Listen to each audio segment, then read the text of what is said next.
자, 이 시간은 제임스 게일 두 번째 시간을 함께 나누도록 하는데요. 자, 우선 142여 년 전에 하나님이 보내신 이 선교사님이 어떻게 생겼는지 한번 얼굴을 다시 한번 보도록 합니다. 자, 지난번 말씀에 우리가 제임스 게일 선교사님에 대하여 두 가지 이제 우리가 그의 공헌을 살폈는데, 이제 조선에 온 선교사님들 중에 카나다의 첫 번째 선교의 문을 열었던 선교사님이라고 소개했습니다. 자, 이분은 카나다에서 오신 분인데요, 이분이 첫 번째 카나다에서 조선에 보낸 선교사이시고, 이분을 통해서 앞으로 줄줄이 조선이 카나다에 소개가 되어지고 무려 270여 분의 선교사들이 조선의 땅에 오시게 되고 복음을 전하게 됩니다. 이런 점에 있어서 조선의 선교의 문을 열었던 카나다의 첫 번째 선교의 열매라고 할 수가 있습니다. 자, 두 번째는 대한민국에 누구 이름을 찾아준 선교사다? 하나님의 이름, 엘로힘 여호와를 하나님으로 이름을 찾아주신 분이 바로 이제 이분이십니다. 이 외에도 이분의 공헌이 참으로 많이 있는데, 우리가 무엇보다도 이제 우리가 사랑하는 하나님의 이름 중에 하나님 이름이 얼마나 좋으신가요? 그래서 이 하나님을 부르실 때마다 여러분, 우리가 하나님께 영광과 하나님의 감사를 기억해야 되겠지만, 이름을 찾아주신 제임스 선교사님의 그 선교를 기억하고 감사하는 마음을 가져야 되리라고 그렇게 믿습니다. 자, 그 제임스 게일 선교사님이 자신을 기억해주고 또 잊지 않은 우리 영일교회를 향하여 인사를 다시 한번 올립니다. 한번 보시죠. 자기를 잊지 아니하고 기억해준, 사실 많은 분들이 잊어버리는데, 지난번에 제가 말씀드렸습니다. 우리나라에 오신 142여 년 전에 구한말에 오신 총 선교사들의 선교사들이 한 2천여 명이 됩니다. 근데 그 중에 몇 분이나 기억할까요? 어떤 분들은 아마 한 사람도 기억하지 못하는 분도 계실 터인데, 어쨌든 제임스 게일 선교사님은 많은 사람들이 잊어버리는데 영일교회가 잊지 아니하고 기억해 준 점에 대하여 감사하는 마음으로 미소를 지어 하나님 얼굴로 인사를 합니다. 자, 다시 한번 인사를 받으시죠. 기억해 주어서 고맙습니다 라고 하는 그런 인사입니다. 자, 한 가지 질문합니다. 18세기 전까지만 하더라도 사람이 가장 많이 죽은 이유가 뭔지 아마 속으로 한번 대답해 보세요. 제가 사지선다로 제가 불러드립니다. 참고로 항상 정답은 저 같은 경우는 마지막에 있다는 것을 참고하시면 됩니다. 첫 번째, 전쟁. 전쟁으로 인류가 많은 사람이 죽었다. 두 번째, 가난과 배고픔. 세 번째, 천재지변. 네 번째, 전염병. 답이 뭘까요? 예, 맞습니다.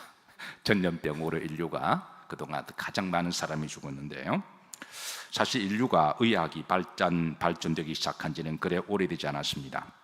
18세기 말에 서서의학이 발전되면서 지금 눈부신 발전이 이루어지고 있지만, 지금도 사실은 솔직히 우리가 알지 못하는 전염병이, 질병이 얼마나 많은지 모릅니다.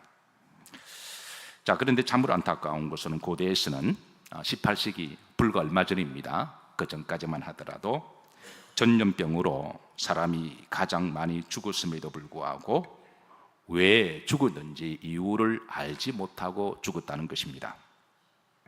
근데 놀라운 것은 수천 년 전에 오늘 우리가 봉독했던 레위기 13장, 이 13장, 14장, 15장까지 무려 3장이나 전염병에 관한 말씀입니다.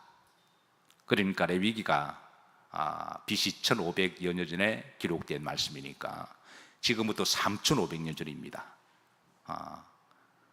그때에 하나님께서 이제 이 전염병에 대한 규례를 주시는데 참으로 놀라운 말씀이 아닐 수가 없습니다. 13장 레위기, 14장, 15장 이 3장의 장장, 이제 긴 말씀을 통해 주시는데 정리하면 대략 다음 4가지 규례입니다. 첫 번째, 정확한 진단과 전문가 역할을 그렇게 일러주시고, 두 번째는 전염병이 돌면 철저한 격리와 확산을 방지하도록 하시고, 세 번째는 회복에 대한 치료 행위를 말씀해 주시고, 네 번째, 회복되었으면 정결 예식을 통하여, 대부분의 전염병은 정결치 못함으로 재발되는 거거든요. 또 전염이 되기도 하고, 그래서 재차 3차로 재확인해서 마지막으로 최종 치유가 되었으면 다시 한번 깨끗하게 정결 예식을 통하여 이렇게 함으로 이제 전염병을 방지한 말씀이 있는데, 사실 이런 방식은 오늘 이 시대의 현대의학에서도 그대로 적용되고 있는 치료법이기도 합니다. 자, 140년 전에 선교사들이 우리 조선에 들어올 때만 하더라도 조선 사람들은 전염병에 대하여 그 원인을 알고 있었을까요? 몰랐을까요? 전혀 몰랐습니다. 전염병이 뭔지도 몰랐고 있는지도 몰랐는데요, 1888년 12월 12일 날 제임스 게일 선교사가 이제 제물포에 첫 발을 내딛고 정동으로 오는 그 길 여정 가운데 그가 제일 많이 본 것이 바로 길거리에 거적대기를 끌고 누워있는 사람들, 죽어가는 사람들을 보고 큰 충격을 받았습니다. 안내하는 안내원에게 물었습니다. 이 사람들은 지금 무엇입니까? 라고 물었더니 이유는 알지 못하지만 죽어가고 있습니다 라는 이야기를 듣고 심각한 충격을 받습니다. 그래서 제임스 게일 선교사님은 조선에 이렇게 전염병이 역병이 돌고 있는 것을 그때 이제 알았다는 것이죠. 자, 조선시대 전염병이란 고찰입니다. 자, 여러분, 조선시대 평균 연령이 몇 살 정도가 되었을까요? 안타깝게도 우리나라 조선 왕조실록에는 이런 백성들의, 민간들에 대한 그런 삶에 대해 전혀 기록이 없습니다. 왕조 기록이지 백성들의 기록은 전혀 없어서 그래서 우리가 여기에 대해서는 알 수는 없습니다. 그런데 1924년 그때 일본 총독부 자료 통계 자료에 따르면 1926년에 평균 수명이 33.7살이었다는 거예요. 그나마 이것이 최근에 있는 통계 자료입니다. 그러니까 33살, 34살 이게 바로 조선시대의 평균 연령이었습니다. 사실 이때만 이제 조선시대에 벗어난 거죠. 자, 여기에서 여러분, 나는 34살보다 아래다, 손 들어보세요. 나는 지금 내 나이가 34살 아래다. 자, 그러면 반대로 내 나이가 34살 넘었다, 손 들어보세요. 이분들은 그때 살았으면 다 돌아가셨습니다. 그런데 일부 학자는 1924년에 33.7세였으니까 그 이전에 조선시대는 아마 30살도 안 되었을 것이라고 주장한 학자들도 들어 있습니다. 아마 오늘 이 시대에도 많은 사람들에게 조선시대에 왜 많은 사람들이 채 30살이 되지도 못하고 죽었을까라고 물어보면 아마 대부분의 사람들은 막연하게 이렇게 대답할 겁니다. 전쟁이라고 대답할 거예요. 실제로 전쟁으로 많은 사람이 죽기는 죽었습니다. 자, 우선 1592년에 임진왜란 7년 동안에 전쟁으로 대략 100만 명이 죽은 것으로 추정합니다. 1627년 정묘호란 때에 약 5만 명이 죽었습니다. 1636년 병자호란 수십만 명이 죽었고요. 1624년 이괄해난 때 1만 명 이상이 죽었다고 되어 있습니다. 1894년 농악전쟁 때 40만 명이 죽었습니다. 많이 죽었죠. 그런데 이보다 훨씬 더 많이 사람을 죽게 만든 것은 바로 전쟁이 아니라 조선 안에 있었습니다. 그것은 바로 전염병입니다. 자, 조선 안에 이렇게 많은 사람이 채 30살이 되지도 못한 나이에, 꽃다운 청춘의 나이에 사랑했던 가족과 아내와 남편을 뒤로하고, 그리고 사랑하는 자녀를 잃어버리고 동안에 눈물로 밤을 새웠던 그 수많은 사람들의 죽음은 그들의 죄 때문에 죽은 게 아니라 무지 때문에 죽은 것입니다. 몰라서 어리석어서 죽었다고 하는 것이죠. 자, 이런 시대에 하나님은 그때의 선교사들을 보내주셔서 이제 조선에 한편으로는 복음을 전하고 한편으로는 이제 의료 선교를 한 것은 참으로 놀라운 탁월한 그 시대의 복음의 전도 방식이었다고 말할 수가 있습니다. 그러니까 한편으로는 복음을 전하고 한편으로는 의료 선교를 하고, 그리고 다른 한편으로는 이제 학교를 세워서 백년지 대계를 내다보고 계몽을 하고 교육을 가르침으로 이제 조선의 앞으로 앞날에 하나님이 보아사 대한민국이 만세가 되는 이런 선교 전략을 세웠다고 하는 것은 참으로 탁월한 선교 전략이 아닐 수가 없습니다. 자, 당시 조선시대에 전염병으로 가장 취약한 이들이 누구였느냐 하면 첫 번째, 면역이 약한 영아들, 어린아이들. 그래서 첫 번째고, 두 번째는 영양실조에 걸린 사람들, 세 번째 노인과 여인들이었는데요. 그런데 심각한 것은 조선 사람들이 왜 자신들의 사랑하는 아이들이, 아내와 남편과 딸들과 부모님이 왜 죽었는지 몰랐다는데 더 심각한 인식이 있습니다. 조선 사람들이 생각하는 당시 이 전염병들을 막연하게 뭘로 인식했냐면, 한번 따라하시죠. 천벌. 이게 저들이 가지는 전염병이라는 인식이었습니다. 그러니까 바이러스라든가 전염병 자체도 몰랐기 때문에 그냥 이런 일로 말미암아 시름시름 앓다가 죽으면 그것을 뭐로 여겼다고요? 천벌로 여겼다는 것입니다.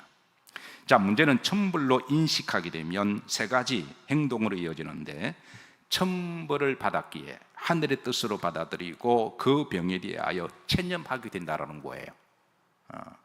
두 번째입니다. 천벌을 받았기에 동정의 대상이 아니라 저주의 대상이 되고 심판의 대상이 되었다는 것입니다. 안 그래도 고통 때문에 시름시름 아파서 죽어가는데 그거를 천벌로 받았으니 그거는 동정이나 치료의 대상이 아니라 그거를 저주하고 갖다 내버렸을 때는 그 환우의 마음이 얼마나 더 고통스럽고 아팠을까요? 셋째, 어떤 이들은 귀신들의 역사라고 보고 무당들을 통하여 미신적인 방법을 통해서 이 병을 치료하고자 했습니다. 그래서 당시 전염병에 대한 인식이 전염병 자체보다 더 무서운 문제라고 할 수가 있는데요, 그 시대에 조선에 온 선교사들은 조선 사람들이 전염병으로 죽어가는 사람들이 전쟁보다 더 많다는 것을 아는데 그리 오래 걸리지 않았습니다. 그리고 선교사들의 주된 선교 정책 중에 하나가 이 전염병은 따라자십니다. 천벌도 아니며 무당이나 구슬에서 나을 병도 아니며 하나님 주신 의료 선교를 통해서 충분히 퇴치가 되고 나을 수가 있음을 알려주었습니다. 자, 이것만 하더라도 당시 선교사들이 우리 조선에 끼쳤던 놀라운 영향력이라고 말할 수가 있는데요, 문제는 이 선교사들이 한편으로 복음을 전하며 이 전염병을 어떻게 퇴치할 것인가 기도하고 고민하다가 그러면서 이제 병원 선교를 시작하게 됩니다. 자, 병원 선교를 하기 위해서는 절대적으로 필요한 것이 무엇일까요? 자, 의사들이겠죠. 간호사들이겠죠. 약품이겠죠. 그래서 조선에 온 먼저 아펜젤러 목사님이나 은도도 목사님, 이런 목사님들이 이제 본국에 선교 보고를 할 때 조선 땅에 급히 보내줘야 될 사람은 이제 주회종 선교사들과 더불어 의료인을 보내달라고 편지를 보냈습니다. 자, 그 한말에 조선에 온 선교사님들이 대략 다 합쳐서 2천여 명이 됩니다. 그 중에 여러분 1,000명이 의사들이나 간호사들이었습니다. 반이 의료 선교사들이었습니다.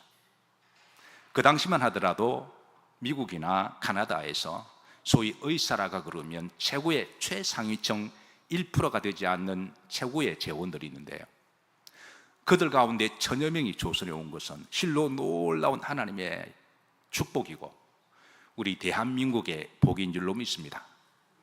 그 1,000여 분들이 오셔서 이제 의료를 통하여 선교하기 시작합니다. 이번 제임스 게일 선교사님의 이제 이 여정을 마치게 되면 우리가 다음번에는 정말 대한민국 사람이라면, 특히 그리스도인들이라면 꿈에도 잊지 말아야 할 로제타 홀 선교사님에 대하여 함께 시간을 나눌 것입니다.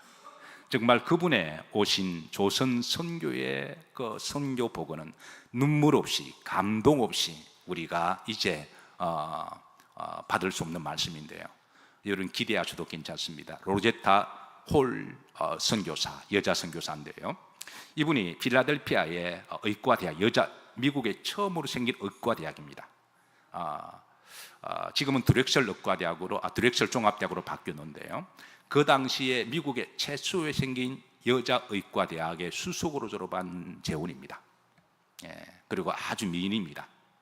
그리고 그의 남편 역시 카나다의 윌리엄 홀이라고 하는, 로제타 윌리엄이라고 하는 그 남편도 의사입니다. 그래 두 분이 조선에 오셔서 의료 선교를 하시고 그 아들도 의사입니다. 그 의사도 조선에서 의료 선교하시고, 그래서 몇 대가 조선을 위해서 헌신하신 패밀리가 바로 로제타 홀 선교사님인데요. 우리가 조선 사람, 한국 사람이라면 결코 잊을 수 없는 분 중에 한 분이 바로 그분입니다. 자, 조선시대에 전염병, 역병이라고 불렀죠. 역자가 이제 한자로 돌림적이기 때문에 그냥 어떤 사람 병 걸리면 그냥 막 돌아가면서 병이 걸리니까 그냥 그때는 이 병이 역병이라고 그렇게 부르기도 했습니다. 자, 조선시대 역사 속에 역병에 대한 기록이 다음과 같이 있는데, 자, 1433년 세종 15년에 경상도에서 악역으로 1만 5천여 명이 사망했다는 기록이 있습니다. 1621년 광해군 때에 전염병으로 성 밖으로 환자를 내보낸 기록이 있고, 1668년 현종 9년에는 팔도의 홍역이 대유행하여 많은 사람이 사망했음을, 1699년 숙종 25년에는 무려 141만 명이 사망했음을 기록하고 있습니다. 그러니까 여러분, 임진왜란 때보다 더 많은 사람이 죽었어요. 그러니까 조선 사람을 죽게 한 것은 외적이 아니라 사실은 내부에 있었다는 결론입니다. 1707년 숙종 33년에는 평안도에서만 발생하는 홍역으로 수천 명의 사망자가 발생했고, 1881년 콜레라가 돌았는데 조선 후기 최악의 재앙으로 꼽아서 당시 총 인구 10%가 사망을 했다라고 기록하고 있습니다. 시체들을 묻을 수가 없어서 길거리에 방치를 했는데 길에 줄줄이 송장이 절비했다 그럽니다. 콜레라, 또 호열자라고 이야기하죠. 당시 호열자는 호랑이가 마치 급하게 물어서 잡아가듯이 이 병에 걸리면 급작스럽게 죽는다 하여 호열자라고 그렇게 불렀습니다. 자, 조선시대 전염병의 종류입니다. 자, 온역이라고 불렀습니다. 온역은 글자 그대로 이제 돌림병이라고 그렇게 말을 하기도 했죠. 또 이 말을 괴질이라고도 불렀는데 이름 자체가 괴이한 질병, 그러니까 어떤 귀신의 질병으로 걸린 질병으로 인식을 했습니다. 자, 온역을 현대의 장티푸스, 콜레라, 이질, 독감, 발진 티푸스 등으로 추정이 되는데요. 1822년 콜레라로가 돌았는데 조선 후기 최악의 재앙으로 이렇게 기록하고 있고, 콜레라 치사율이 걸리면 90%가 죽었다는 거예요. 자, 두창입니다. 두창은 얼굴에 그 후유증으로 곰보 자국, 흉터가 남는데요. 두는 곰보 자국이나 마마 자국을 의미하고, 창은 종기 부스럼을 의미하죠. 즉 피부에 돋아나는 발진, 동반하는 전염병을 이야기하는데 다른 말로 천연두라고 불렀습니다. 하늘에서 내리는 질병이라는 말이죠. 하늘 천자에서.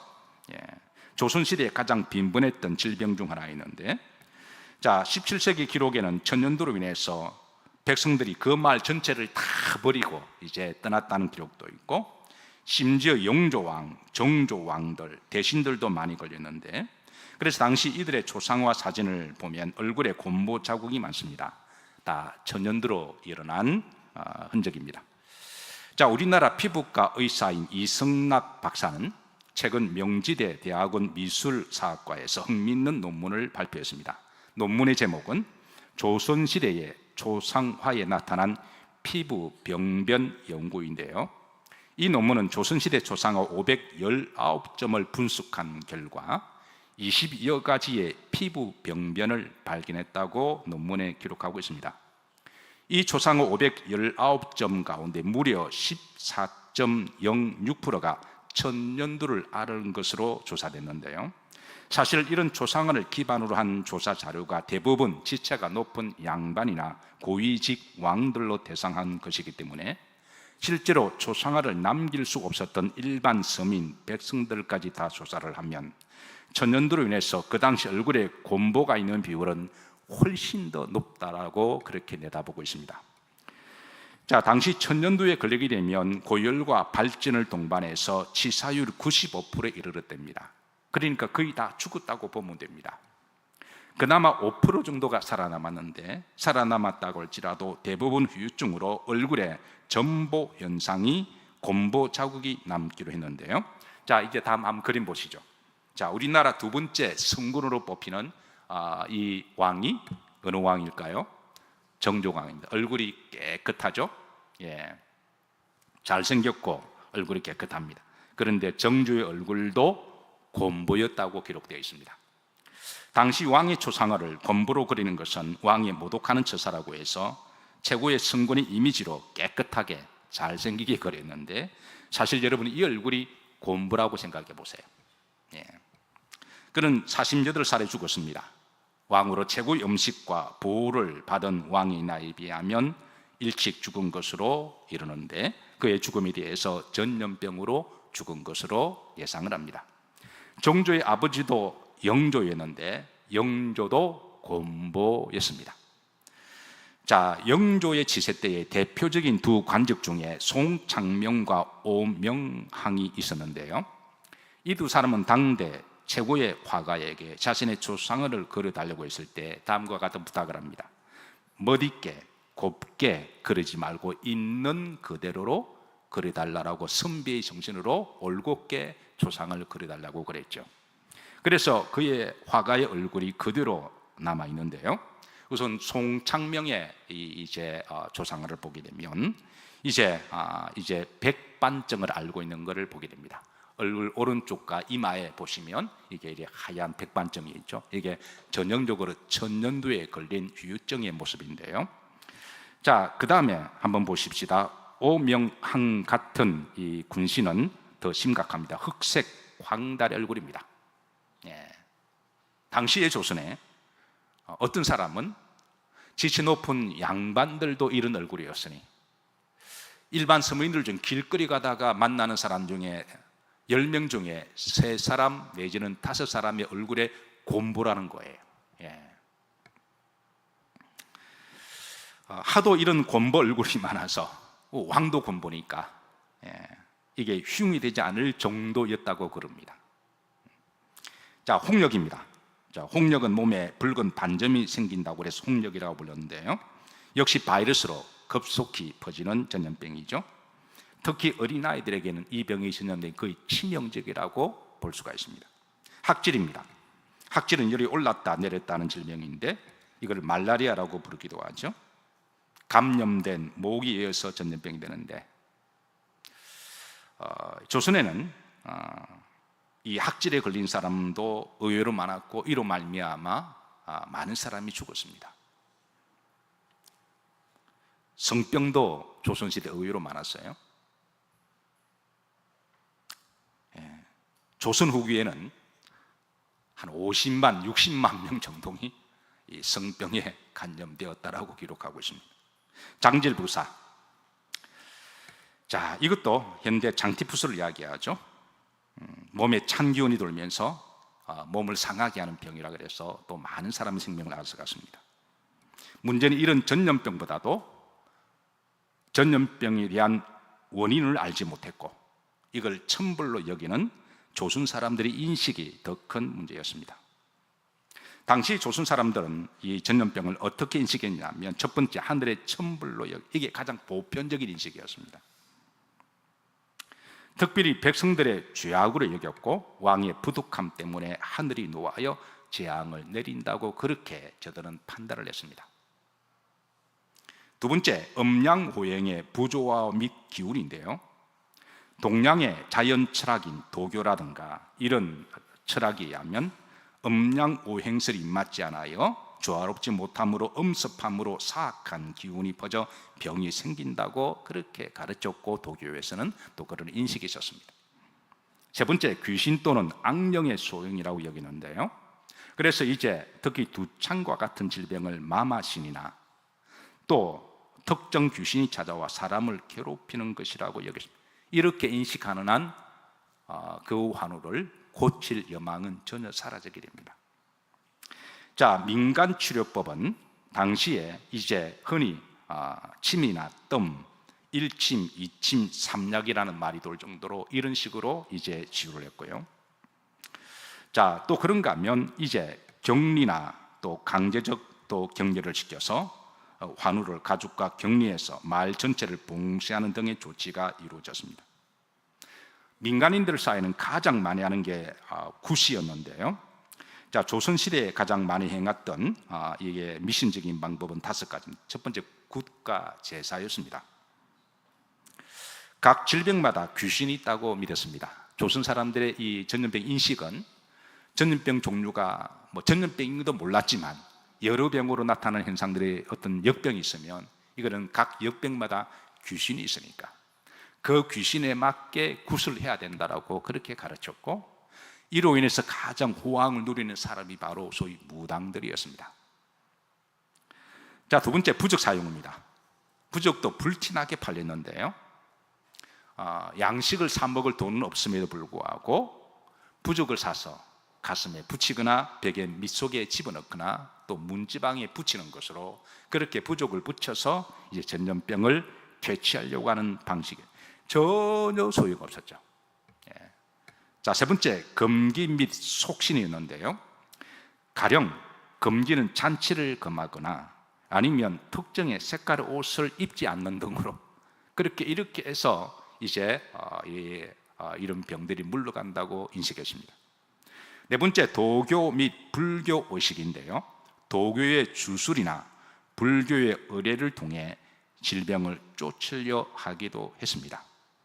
다섯 번째, 종교적 의례인데요. 종묘의 기우제나, 그러니까 비가 오지 않으면 이제 하늘이 놓여있다 그래서 기우제를 드린다거나 아니면 왕이나 대신들이 국가적인 제사를 지내기로 하면서 바로 이런 질병들을 퇴치하려고 했는데, 이런 모습을 본 서양의 선교사들이 어떤 생각을 가졌을까요? 그러니까 이게 전혀 도움이 안 되는, 그러니까 이렇게 해서 시름시름 앓아 죽어가는 모습을 보고 선교사들이 한편으로는 마음이 얼마나 안타까웠을까요? 이 조선의 사람들이 자신이 어떤 병에 걸린지도 알지 못하고 왜 죽는지도 알지 못하고 죄 때문에 죽어가는 것이 아니라 무지 때문에 죽어가는 것을 보고 또 그것을 죽어가는 환우들을 천불로 여기며 그 사람을 저주하거나 그 사람을 격리시키거나 그 사람을 이제 또 내어 쫓는 이런 모습을 보고 선교사들이 가슴에 이렇게 얼마나 통한의 아픔을 가지며 그들이 기도했던 것이 바로 하나님 이 땅에 의료 선교사들을 보내주셔서 약을 보내주셔서 그래서 외국에 수많은 물자를 이렇게 지원을 받아서 그래서 조선시대에 많은 의로 선교하시는 분들이 무려 2천여 명 가운데 얼마가 들어오셨다고요? 1,000명이 들어온 것은 결코 우연일치가 아니라는 것입니다.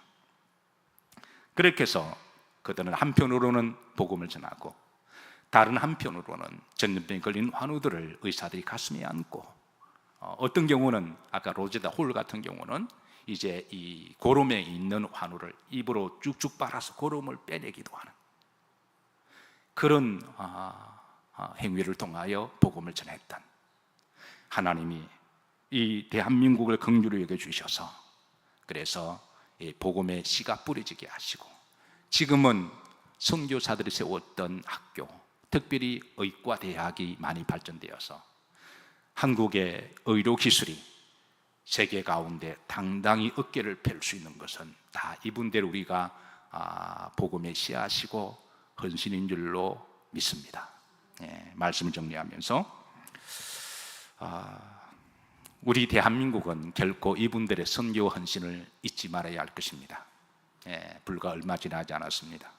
그리고 이제 하나님 우리 대한민국을 축복하셔서 이제 우리도 어느 정도는 우리가 선교할 수 있는 시대가 된 것을 감사하게 생각하며 이제 다음 주부터 이제 우연의 일치일지는 모르겠지만 하나님이 기가 막힌 타이밍을 맞추어서 이제 우리 교회를 함께 이제 빌려보기로 했던 해방촌교회에 우리가 마땅히 해야 될 일을 우리가 기억하고, 또 그들과 더불어서 우리가 선교의 빚을 갖는 마음으로 기쁘고 감사하는 마음으로 이 두 공동체가 한 10개월간쯤 되겠지만 하나님 기뻐하시는 일이라고 믿으시고, 우리가 하나님 얼굴로 매주마다 만날 때마다 환하게 그들을 만나서 복음을 공유하는 참으로 복된 공동체가 되기를 주의 이름으로 기도하고 축복합니다.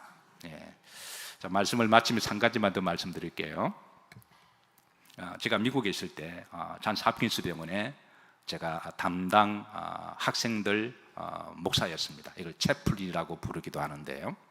학부, 대학은 포닥 대상으로 제가 다 학교를 맡아서 했기 때문에 여러분, 존스 홉킨스는 세계에 제일 가는 암 전문 병원입니다. 암에 관한 한 세계에서 첫 번째입니다. 예. 이 홉킨스의 병원 모양이 제가 삼성병원에 이른동 가게 되면 모양이 비슷해서 아마 삼성병원이 홉킨스 병원의 그 구조를 좀 본딴 게 아닐까, 그 정도로 제가 느낄 정도로 구조가 비슷하게 만들어졌더군요. 어쨌든 제가 그때 섬기다 보니까 이제 관련된 그 의료 정보들을 제게 많이 보내주셨는데요. 그때 제가 받은 정보 중에 하나가 사람들이 제일 무서워하는 게 암으로 생각한다는 거예요. 그런데 암보다 더 무서운 질병이 혈관기 계통의 질환이랍니다. 이제 혈관기 계통의 질환인데요. 자, 암은 정상이 있잖아요. 대부분 암들은.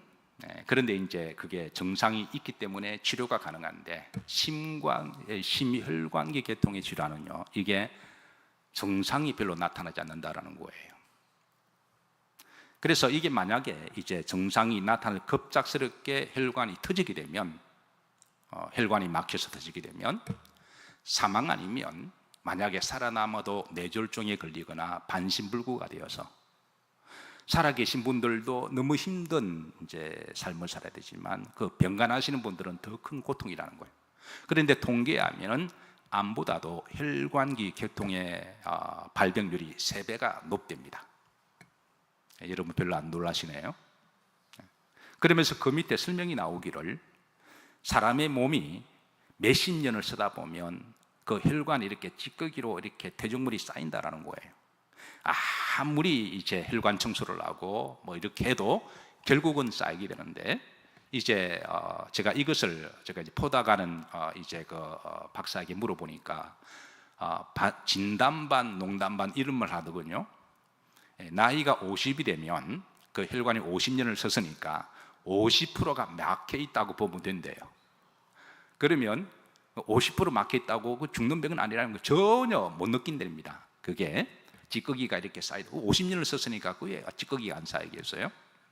자, 그런데 나이가 60대가 되면 몇 프로가 막힌다고요? 그 60%가 막힌다고 보면 되고요. 70대가 되면 그때는 확 올라간대요. 그때는 사람마다 다른데 급속도로 올라가는데요. 그래서 우리가 검사를 받을 때 이제 일반 종합검사로는 이게 나타나지 않는답니다. 일반 검사로는 안 나타나니까 그 혈관에 관한 특별 MRI나 CT 촬영을 특별히 해야만 나타나는 질병이 됩니다. 어떤 분은 나 국민건강보험 진단하는, 여러분 그거는 그냥 한 바퀴 도는 거잖아요. 그걸 통해 특별히 숨어있는 질병은 발견하지 못한다는 거예요. 그래서 꼭 건강진단을 받을 때 돈을 좀 더 두시더라도 50대가 넘어가면, 그때는 제가 40대였거든요. 그 50대가 넘어가면 반드시 받으라는 거예요. 그리고 60대가 넘어가면 이거는 틀림없이 받으셔야 되는데, 자, 그런데 이 혈관기 계통의 질환은 발견되게만 하면 이게 의외로 시술이 또 간단하답니다. 스텐트를 박아서 이제 그 부분을 뚫어주면 되고, 아니면 아직 50% 60% 막히면 약물로도 치료가 가능하다는 거예요. 그런데 이것을 그냥 별일 없겠지 그냥 지나가다가 한순간에 넘어지게 되면, 이게 터지게 되면 이게 그래서 갑작스럽게 돌아가시면 거의 혈관기 계통의 질환이 됩니다. 그래서 저보고 목사님은 목회를 하시니까 성도들에게 꼭 알려주어서 죄를 지어서 고통당하는 게 아니라 몰라서 조선시대에 전염병으로 말미암아 그렇게 고통을 죽음을 당했던 그들이 죄를 지어서 몰라서 그런 거잖아요. 그래서 저는 우리 영일교회 함께 신앙생활 우리 영일교회 성도님들이 이런 부분들은 꼭 여러분들이 기억하시고 50대가 연세가 넘으신 분들은 한 50% 맞겠다고 생각하시고 60대가 넘으신 반드시 여러분 특별 검사를 받으셔서 관리를 잘 하시기를 주의 이름으로 예수님 이름으로 명합니다. 예. 그래서 건강 관리 잘 하셔서 하나님 언제 우리를 데려가시더라도 건강한 모습으로 의의 병기가 되어서 하나님 앞에 주신 사명 잘 감당하시기를 주의 이름으로 축복합니다.